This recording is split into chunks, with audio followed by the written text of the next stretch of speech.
Repalle city news కు స్వాగతం సుస్వాగతం.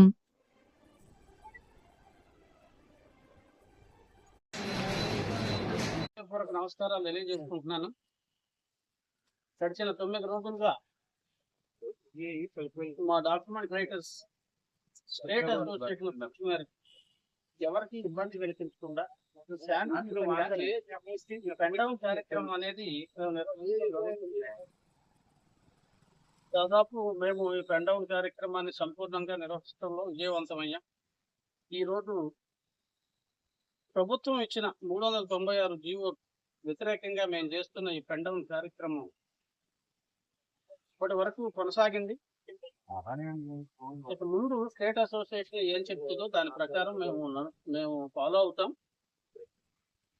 దీనివల్ల మేజర్ ప్రాబ్లం పబ్లిక్ కి ఇప్పుడు ప్రభుత్వం చెప్తున్నట్టుగా దస్తావేజులు తయారీ కావచ్చు, ఇంకోటి కావచ్చు, ప్రతిదీ కూడా సాంకేతికంగానే రిజిస్ట్రేషన్ డిపార్ట్మెంట్ అనేది అన్ని హంగులు సాంకేతిక టెక్నికల్ నాలెడ్జ్ అనేది ఫుల్ గా ఇంప్లాంట్ అనేది చేస్తుంది. దాని ప్రకారం ఈ రోజుల్లో 15 రోజులకి 15 నిమిషాలకే మనం డాక్యుమెంట్ ఇచ్చేసేటటువంటి పరిస్థితి ఉంది. డేటా ఎంట్రీ దగ్గర నుంచి కావచ్చు, ప్రింటింగ్ కావచ్చు, స్కానింగ్ కావచ్చు, రిటర్న్ కావచ్చు, ఆటోమేటెడ్ కావచ్చు, ఇట్లాంటి అన్ని కూడా ఈ రోజు రిజిస్ట్రేషన్ డిపార్ట్మెంట్ చాలా ముందడుగులోనే ఉంది. టెక్నాలజీని అడాప్ట్ చేసుకుని పబ్లిక్ సర్వీస్ చేయటం. ఇప్పుడు ఇంకా కొత్తగా టెక్నాలజీని అడాప్ట్ చేసుకుని పబ్లిక్ సర్వీస్ చేయాల్సినటువంటి ఇది అయితే ప్రస్తుతానికి అయితే ఏమీ కనిపించట్లేదు.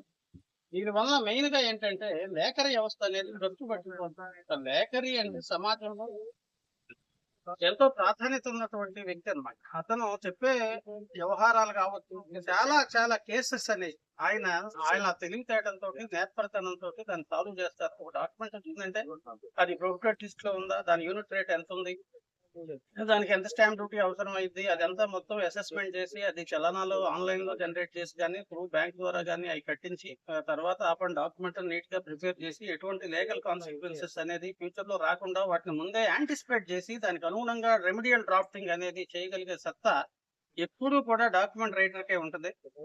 ఇవాళ డిజిటల్ క్లాస్ రూమ్స్ డెవలప్ అయ్యి ఫిజికల్ టీచర్స్ తీసేస్తాం, మేము డిజిటల్ క్లాస్ రూమ్స్ పాఠాలు చెప్పి అంటే వ్యవహారాలు కుదరవు. అట్లాగే ఇవాళ మనం డాక్యుమెంట్స్ లో ఎంత టెంప్లెట్స్ వచ్చినప్పటికీ కూడా అవన్నీ కూడా డాక్యుమెంట్ రైటర్స్ కి ఎప్పుడూ కూడా సబ్జెక్ట్ కాదు. ఒక లీగల్ అవేర్నెస్ తోటి అనుభవజ్ఞుడు తయారు చేసిన డాక్యుమెంట్ కి, సాఫ్ట్వేర్ ఎంప్లాయీ తయారు చేసేటటువంటి డాక్యుమెంట్ కి ఎంతో పొంతన ఉంటది.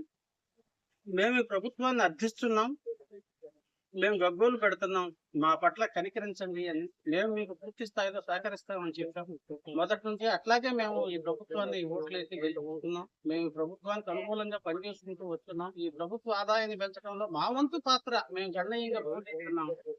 ఈ పరంపరలో ప్రభుత్వం వారు మా పట్ల దయచూసి ఈ వ్యవస్థను కాపాడాలని, ఇవాళ మాకు ఈ రోజుల్లో ఉండేవాళ్ళు ఇప్పుడు హాస్పిటల్లో ఎంత పెద్ద గొప్ప డాక్టర్లు అయినా ఉండొచ్చు, ల్యాబ్ లేకపోతే పోల్సిన ఏంటండి.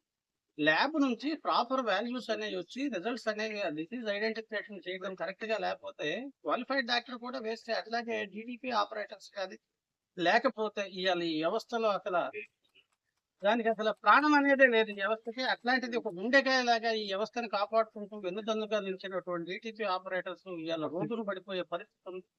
వీటన్నిటినీ కూడా ఈ లక్షలాది మంది కుటుంబాలని నిలువరించాలన్నా, ఇట్లా నుంచోబెట్టాలన్నా, చేయాలన్నా ఈ జీవో ఉపసంహరణ అనేది కంపల్సరీ. ప్రభుత్వం అందు దయ నుంచి ఈ జీవోని ఇమీడియట్ గా రద్దు చేయాలని చెప్పి మేము కోరుకుంటున్నాం. ఇంతటితో ముగిస్తున్నాను.